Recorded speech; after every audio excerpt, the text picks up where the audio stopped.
Hoje é o terceiro domingo do mês da família. E o tema que nós vamos falar hoje é um tema que é de extremíssima importância. É a importância do comportamento na família cristã. Nós entendemos que o padrão da civilização, ele muda constantemente. Mas existe um padrão central que Deus estabeleceu na palavra dele para o comportamento dentro da família. Eu convido você a fechar os teus olhos mais uma vez. Pede para Deus que use os meus lábios de uma maneira especial para falar ao teu coração. Nós queremos ver em cada família a bênção plena do Senhor. Nós queremos ver em cada família a plenitude da felicidade que Deus tem. E para isso nós precisamos aprender com o manual da felicidade, que é a palavra do nosso Deus. Pai, coloca-me mais uma vez, Senhor, nas tuas mãos como instrumento, Pai. Usa os meus lábios, meu Pai, de uma maneira única. Senhor amado, Deus bendito, que o Senhor possa, meu Pai amado, falar a cada coração. Ensina-nos, Pai, no centro da tua palavra. Ensina-nos, Pai querido eterno, no centro, Pai querido, dos teus ensinamentos. Como, Pai querido eterno, desenvolvermos um comportamento na família que vai, Pai, gerar o ambiente necessário para que cada um de nós viva a plenitude das bênçãos, a plenitude da felicidade, em nome de Jesus. Amém e amém. Amados, antes de falar do ponto central, que é a questão do comportamento, eu quero me ater num outro ponto, que é o ponto do amor. Diga comigo, amor. Coisa bonita é falar de amor, né? Coisa bonita é falar de amor. É interessante que até quem nunca fez uma aula de inglês sequer, ou uma aula de espanhol sequer, quando escuta uma canção que fala de amor, logo percebe que está falando de amor. Porque fala de amor soa agradável aos ouvidos, né? Falar de amor soa agradável ao coração. Porque está falando de algo que é oriundo do nosso Deus. Todo amor nasceu em Deus. Todo amor nasceu em Deus. E existem 3 formas de amor, a Bíblia diz isso para nós. Existe a paixão, que é um amor explosivo, mas não é enraizado. A paixão, ela deixa a pessoa louca, ela gera uma obsessão, né? Quem nunca assistiu, né, aquele filme do Michael Douglas, lá como que era Paixão Fatal, né? Uma coisa assim. Atração fatal, porque é uma obsessão louca. Isso é a paixão, né? É uma ideia fixa de alguma coisa. É uma ideia fixa de alguma coisa. Eu tenho um amigo, de verdade, amados, ele tem obsessão pelo time de futebol que ele torce. A casa dele é nas cores do time, ele só usa as cores do time. Né? Você entra na casa dele, eu falo para ele, eu falo assim, ó, se eu não te conhecesse, eu ia ter dúvida ali se você é ponta firme mesmo, porque só tem foto de homem na sua casa, né? É o jogador da década de 60, é o jogador da década de 70, de 80. O cara tem verdadeira obsessão. O time vai jogar lá no Pricopó do Judas, ele vai assistir.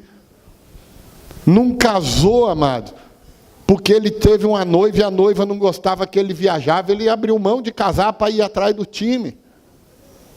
Isso, o que é isso? Isso é obsessão, isso é paixão. Quem nunca viu adolescente de 13 anos achar que vai morrer porque perdeu a primeira paixão? Fala a verdade, né? Os meninos são mais tranquilos, ele fala, oba, dá para jogar futebol. Agora as meninas, eu vou morrer, né? Ai, roubaram o meu coração. Quantas vezes eu já ouvi adolescente falar, eu nunca mais vou amar ninguém, né? Amar dói. Mas por quê? É paixão, né? É paixão da adolescência. Algo tão intenso, né? Algo tão intenso, né? Depois tem o amor carnal, o amor eros. Daí vem a palavra erotismo, vem do amor eros, que é o amor carnal. É o amor que traz a atração física, tá? É o amor do homem pela mulher e da mulher pelo homem, tá? Um dia um casal de jovens perguntou: pastor, eu sinto atração pela minha namorada, eu já estou pecando. Eu falei: não, meu irmão, sentir atração é importante. Se você não sentir atração, não casa, que vai dar problema depois. O que você não pode é consumar o fruto da atração antes de casar. Mas se você não sentir, e os solteiros, cadê os solteiros aqui? Presta atenção nisso. Se a pessoa que você está interessado não te gera nenhuma atração física, meu irmão, não casa. Minha irmã, pula fora. Porque eu vou falar um negócio para você. Começa quente, depois fica morno. Entendeu? É natural da vida. Se já começar morno, meu irmão, vai virar uma geladeira depois. Entendeu? E aí, muito casamento acaba por causa disso. Quem está entendendo que isso é importante? Se o amor eros não fosse importante, Deus, o criador do amor, não tinha criado o amor eros. Entende? O amor eros é importante. E eu falei para aquele jovem, eu falei: meu filho, o problema não é você sentir atração. Todo mundo sabe que faísca e fogo dá incêndio, você só tem que deixar um longe do outro. E depois, quando casar, bota fogo na casa.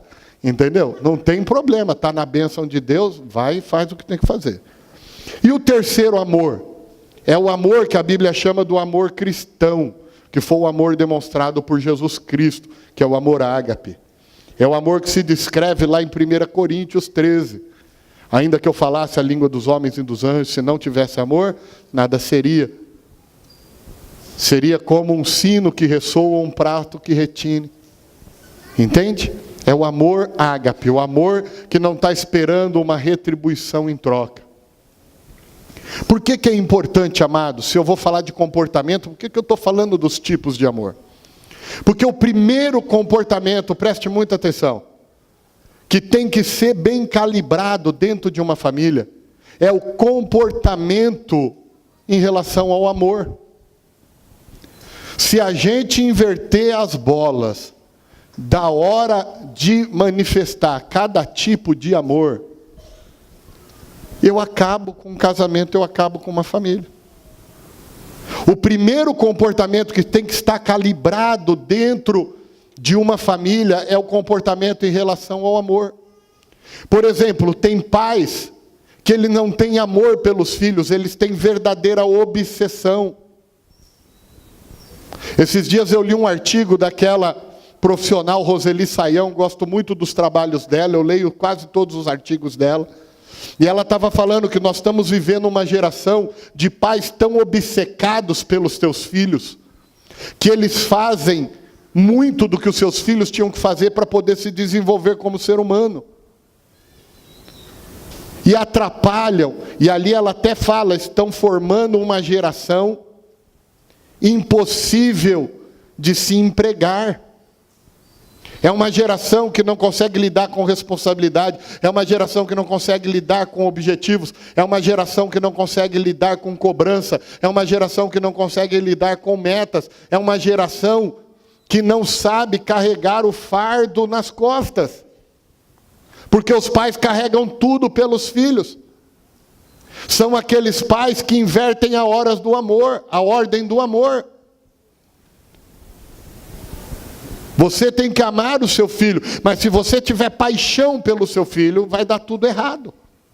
Por quê? Sabe aquele tipo de pai e mãe que fala assim: filhinho, se você espirrar, saúde. Sabe?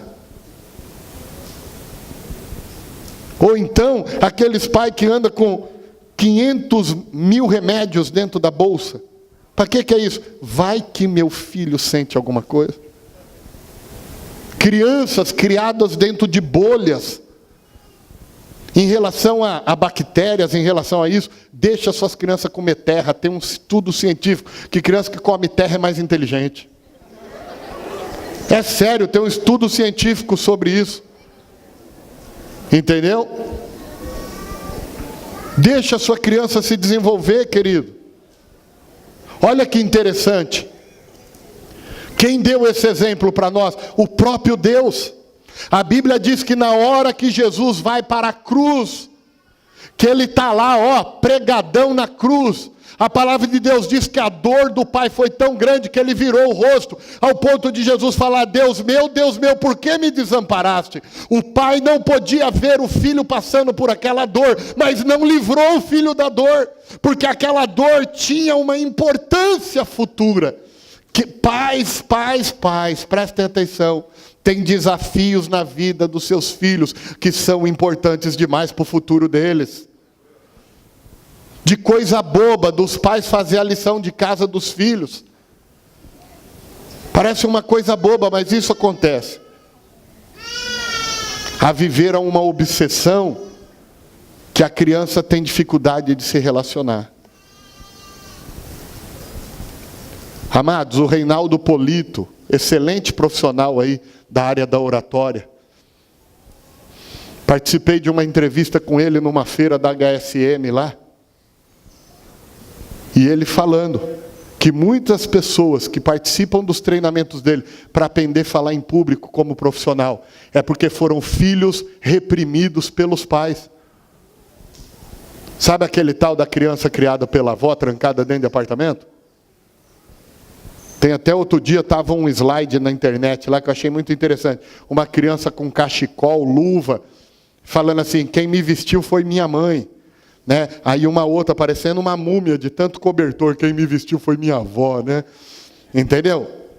A super proteção. Deus ama Jesus, mas ele não impediu Jesus de passar pela cruz, porque fazia parte do plano da vida dele. Não impeça seus filhos de viver aquilo que vive, que faz parte da vida deles, do plano de Deus para a vida deles. Eles serão seres humanos melhores, cidadãos melhores, profissionais melhores. Amados, eu tenho um exemplo dentro de casa. Eu comecei a trabalhar muito novo, fui fazer o Senai. Feliz da vida, porque eu entrei numa empresa boa. Vou falar, agora não está mais em Osasco, então não é merchan. Entrei na Cobras, uma fábrica de trem, pagava bem para chuchu. Cheguei em casa com o primeiro salário, feliz da vida. Minha mãe falou: senta aqui. Eu sentei. Ela falou: tira o dízimo. Eu tirei o dízimo. Tira um igual para oferta. Tirei um igual para oferta. Quanto sobrou? Sobrou isso. Divide no meio, divide. Dá metade para mim, fica metade com você. Aí ela falou: e a mensalidade da escola é tua. Eu falei: mãe, por que a senhora está pegando metade do meu salário? A senhora não precisa. Ela falou assim: filho que não põe dinheiro em casa, quando casa não dá dinheiro para a mulher.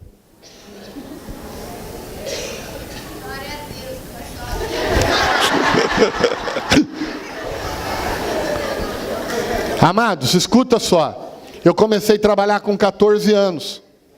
Sabe para que aquilo foi tão importante para mim? Porque com 17 anos eu fui morar sozinho. Eu conseguia organizar minha vida com metade do que eu ganhava. A outra metade eu poupei. Pode parecer besteira, amados, mas eu fui morar sozinho com 17 anos. Com 19 anos eu já estava morando no meu apartamento próprio. Por quê? Porque eu não contava com metade do meu dinheiro. Quantos hoje maridos e mulheres são irresponsáveis financeiramente? Porque os pais: não, estoura o cartão que eu cubro. Estoura as suas contas que eu cubro. Faz a besteira que eu estou aqui para limpar. Marmanjo de 50 anos que a mãe ainda troca a fralda suja. Sujou a fralda, filhinho? Fez dívida, não pagou? Ai, vai perder o carro. Deixa perder, irmão. Porque a primeira perda que tiver vai ser responsável nas próximas contas. Inverter o amor, o comportamento na família atrapalha a felicidade. Depois vai casar, não consegue construir nada na vida, porque foi estragado a vida inteira. Quem está entendendo aqui? Tá? Outra coisa, o amor carnal. O amor carnal para quem que é? Para o marido e para a mulher. Se errar o comportamento do amor carnal, dá zebra na família, mano. Se o amor carnal sair da mulher e for para a vizinha, o que acontece? Estraga tudo. Se o amor carnal sair do marido e for para o padeiro, o que acontece? Tudo é uma questão de comportamento, amados.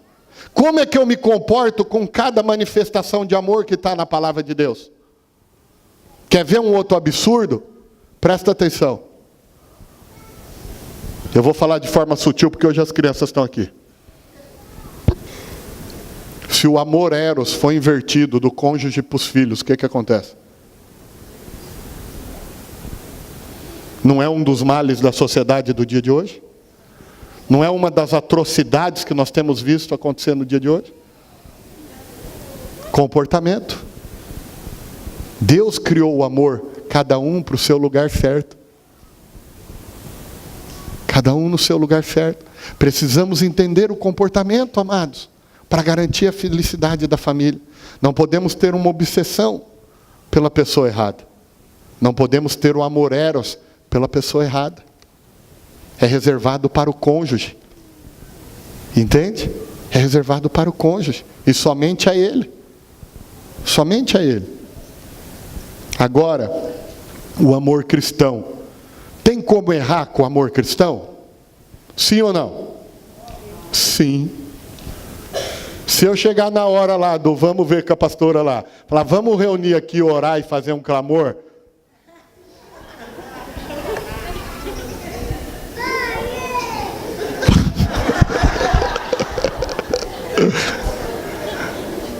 O que acontece, amados? Acontece alguma coisa?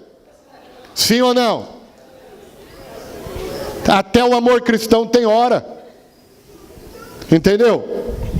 Até o amor cristão tem hora. Um ladrão parou você com um revólver no farol. Está a avenida aberta na sua frente. Você está vendo que o ladrão está vindo. Ah, não, vou esperar ele chegar aqui, dar um abraço cristão nele. Pica a mula e vai embora, meu irmão. Está entendendo? Todo comportamento é adequado no lugar certo. Todo comportamento ele é adequado no lugar certo, fora do lugar. Por exemplo, é errado criança brincar? Não, mas se brincar na aula, o que acontece? Vai para a diretoria. Não é que brincar é errado, tem o lugar e a hora de brincar. Entende? Precisamos calibrar o nosso comportamento. Precisamos entender que uma família feliz, ela se baseia no equilíbrio do comportamento. Tem que ter um amor cristão que dura para a vida inteira.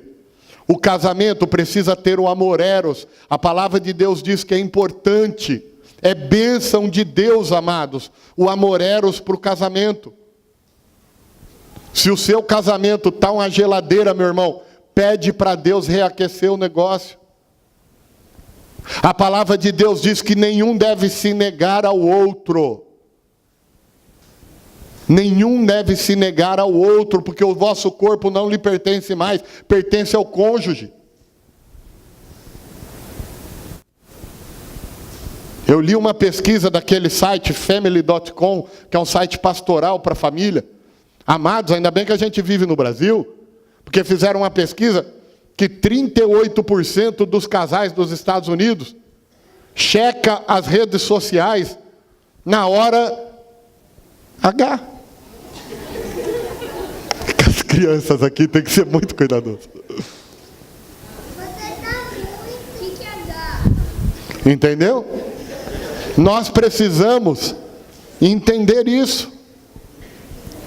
O que acontece, amados? Pede para Deus botar uma chama nova lá, tá? Então, primeiro comportamento, diga assim, eu preciso me comportar adequadamente em relação ao amor. Entende? Na hora que eu tenho que ter paixão, eu tenho que ter paixão. Na hora de ter o amor eros, eu tenho que ter o amor eros. Na hora de ter o amor cristão, eu tenho que ter o amor cristão. Mas eu não posso fazer confusão entre eles, senão dá tudo errado. Dá tudo errado, as coisas saem, as peças saem do seu lugar. Outra coisa importante, amados.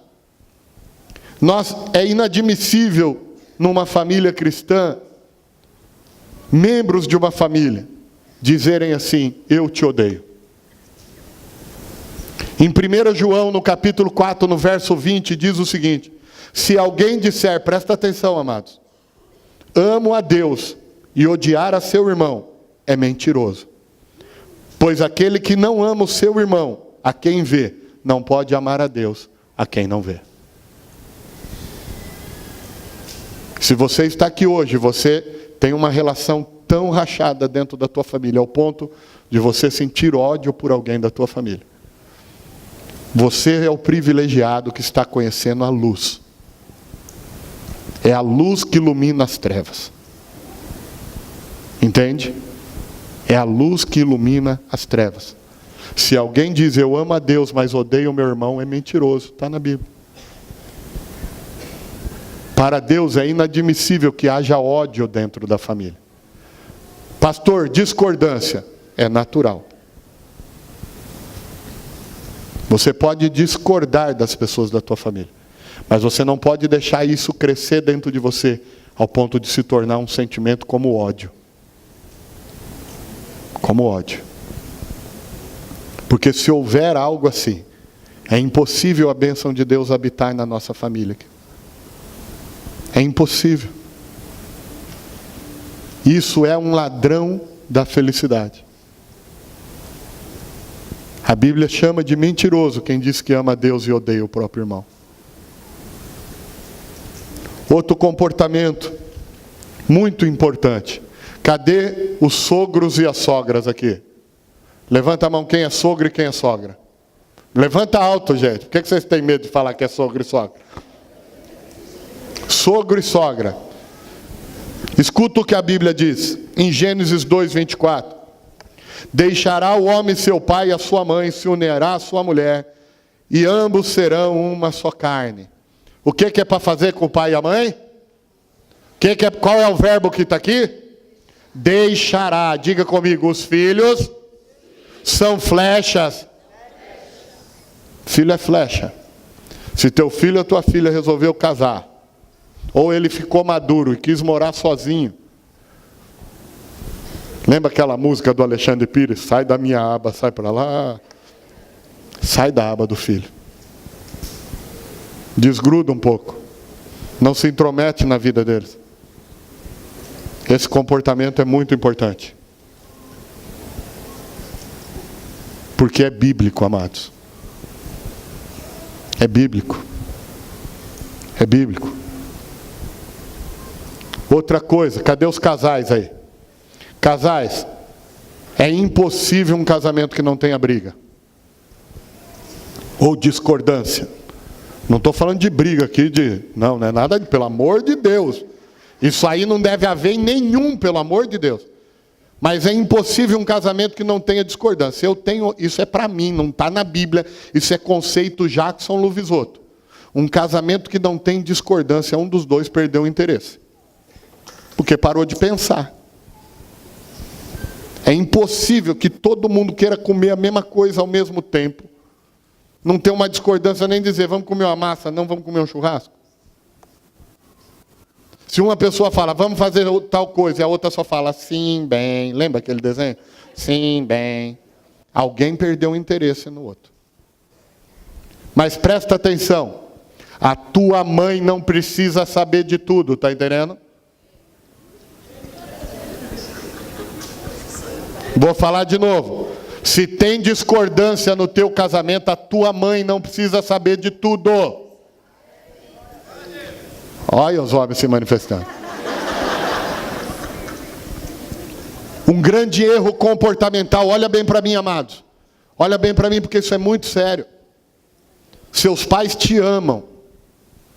Vou usar aqui o pastor Eduardo e a Patrícia de exemplo.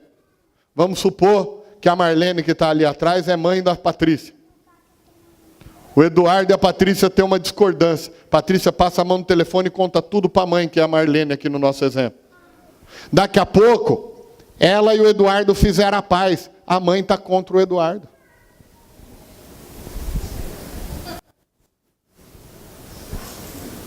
Entende? Erro de comportamento. É maldoso? Não. A Marlene vai estar errada? Não. Quem é que quer ver sua filha sofrendo? Mas casou, cuida da própria vida, não tem que ficar enchendo os picuá da mãe. Aquele dia que eu estava com muita dor aqui, amados, depois de 41 anos de vida, fui descobrir uma pedra no rim. Nunca tive esse treco, resolveu aparecer. Tomara que vire diamante, né? Porque depois de tanto tempo aparecer esse negócio, tem que ter algum lucro com isso. Estou eu no hospital, fazendo lá uma tomografia, porque a bichinha ainda era escondida, ainda era pedra agente secreto. Fiz o ultrassom, não apareceu, fiz não sei o que, só na tomografia foram achar. Aí minha mãe me liga. Onde você está? Falei, estou aqui no Hospital Santa Catarina. O que você está fazendo aí? Visita? Falei, não, estou tomando uns remédios na veia. E ela falou assim, por que você não me ligou? Falei, mãe, porque a senhora já tem os seus problemas. Se um marmanjo da minha idade tiver que te carregar com todos os problemas da minha vida, a senhora não vai aguentar e eu vou te perder.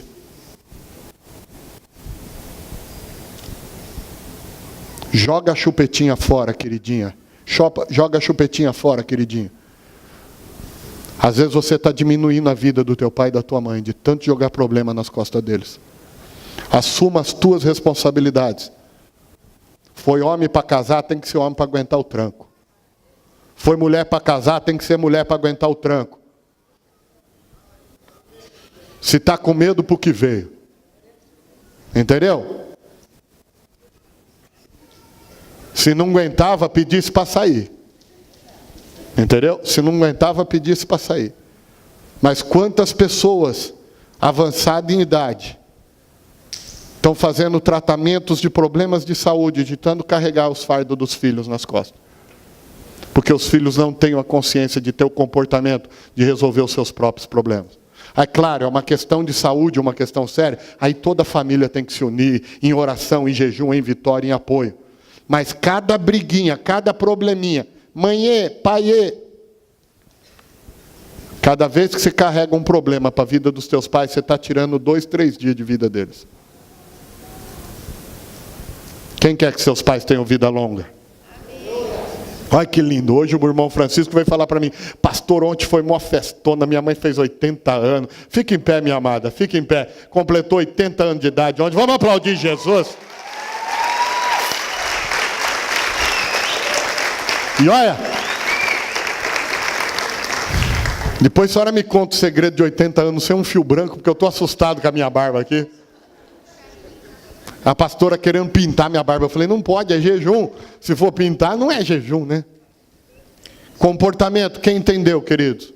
Para de carregar seus pais de problema. Entende? Para de carregar. Ameniza o fardo deles, eles já foram tão longe. Ameniza o fardo deles. Ameniza o fardo deles. Uma outra coisa importante, querido. Vencer as nossas vontades é um comportamento muito importante. Entende? Mas é o que o apóstolo Paulo falou. Eu não faço o que eu desejo, mas eu faço até o que eu odeio. Amados, no comportamento da família é a mesma coisa. Vai ter momento que você não tem que fazer o que está no teu coração. Cadê as irmãs aí? Olha só. Tem uma coisa nas mulheres que a gente não consegue entender e eu quero confessar aqui. Você chega em casa, a mulher está chorando. Aí você pergunta para ela, o que foi, meu amor? O que ela responde?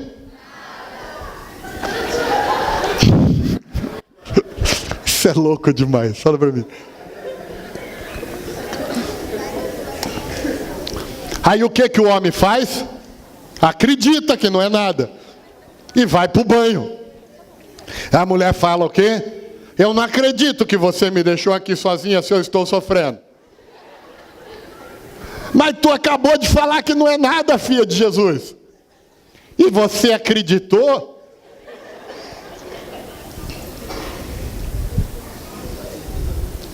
Quando isso acontece, homens, o que dá vontade de fazer?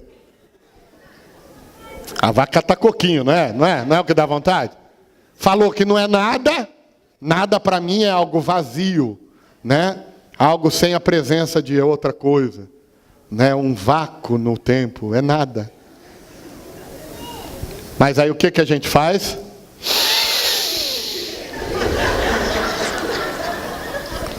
Sim, amor, diga o que foi. Eu já disse que não foi nada. Aí a gente lembra do apóstolo Paulo. e eu não faço o que desejo. Quem está entendendo aqui? Amados, se dentro de uma relação familiar a gente for fazer tudo que nos dá vontade, não tem família que para em pé. Porque todo mundo está sujeito a um mau dia. Por isso que a palavra de Deus diz: revesti-vos da armadura de Deus para que podeis sujeitar os maus dias. Todo mundo está sujeito a um mau dia.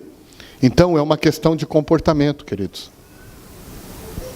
Eu posso escolher fazer tudo o que eu tenho vontade e destruir minha família. Ou eu posso engolir muito sapo e ter uma família feliz. Eu costumo me fazer a seguinte pergunta: se eu mesmo fosse casado comigo, como é que eu reagiria?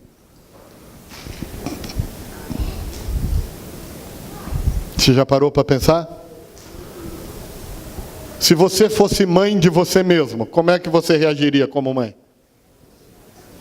Se você fosse pai de você mesmo, como é que você reagiria como pai? Se você fosse filho de você mesmo, como é que você reagiria?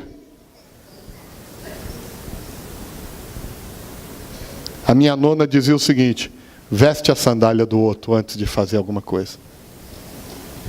Precisamos, amados, pedir para Deus sabedoria para controlar os nossos comportamentos. Paulo deu uma dica muito importante. Muitas pessoas olham para esse trecho de Paulo só na questão do espinho da carne, com relação a pecado. Eu não faço o que eu desejo, eu tenho um espinho na carne para que eu não me glorie e tal. É verdade, tem essa leitura. Mas tem a leitura de fazer também, de não fazer, perdão, tudo que te dá na telha. Numa relação familiar, amados, nós temos que ser senhor das nossas emoções e não servo das nossas emoções. Vai ter dia que você vai estar irritado, é hora de calar.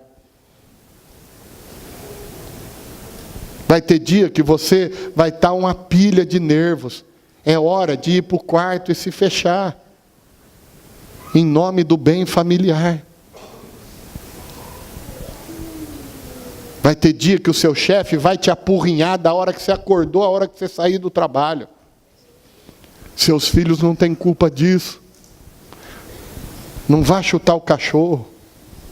Ninguém tem culpa disso. Seja senhor das suas emoções, para não ser escravo das suas atitudes. Quando nós somos senhor das nossas emoções, nós não somos escravos da nossa atitude. O Senhor Deus quer que você colha as bênçãos de ser uma família que conheceu a Deus. Para isso é preciso dominar o nosso comportamento. Feche os teus olhos. O Senhor Deus, Ele tem nos ensinado coisas muito importantes dentro da sua palavra. A sua família, amados, ela está no centro da vontade de Deus para a tua vida. Os seus filhos são herança do Senhor para você. Os seus pais foram aqueles que Deus escolheu para trazer você, obra-prima da criação dele, para essa terra.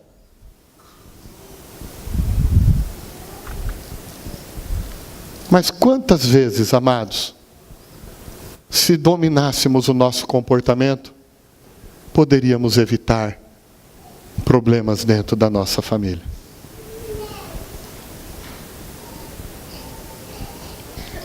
Pede para Deus esse domínio próprio. É dom de Deus. É dom do Espírito Santo, está lá em Gálatas, na palavra de Deus. Se você estava confundindo a ordem dos amores na sua vida,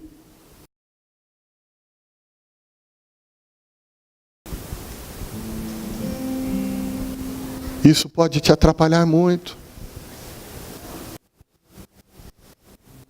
Se tudo que lhe vinha à telha você fazia, isso pode lhe atrapalhar muito.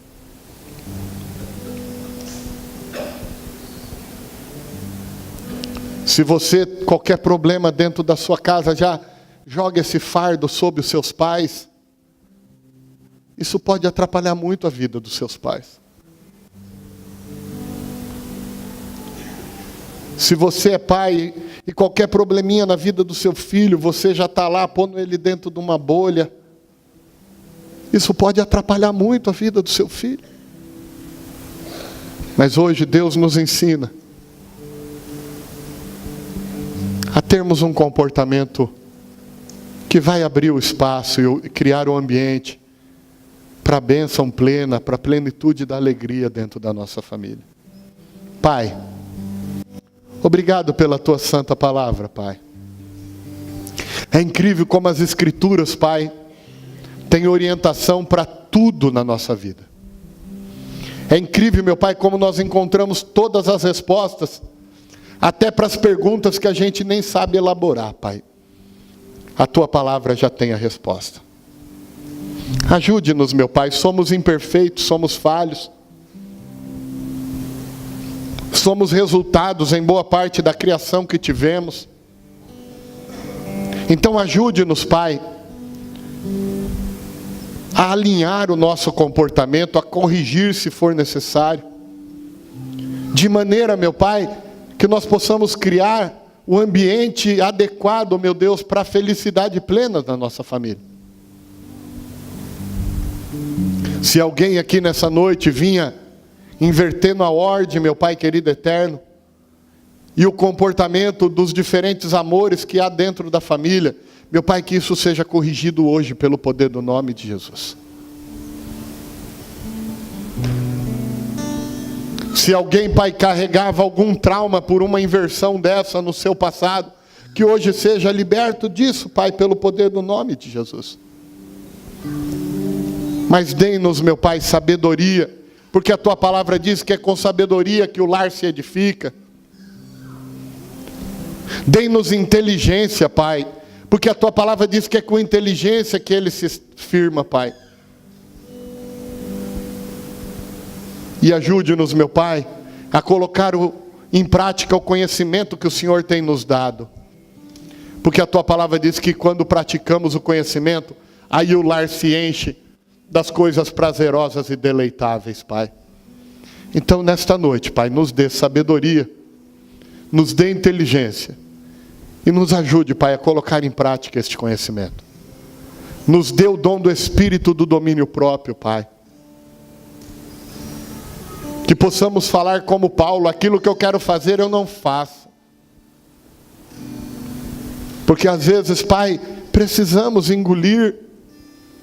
Às vezes é tempo de calar, como diz lá em Eclesiastes capítulo 3, ao tempo de falar e ao tempo de calar. Ajude-nos, Deus, nessa noite, para que nós possamos, Pai, viver o plano divino para a nossa família.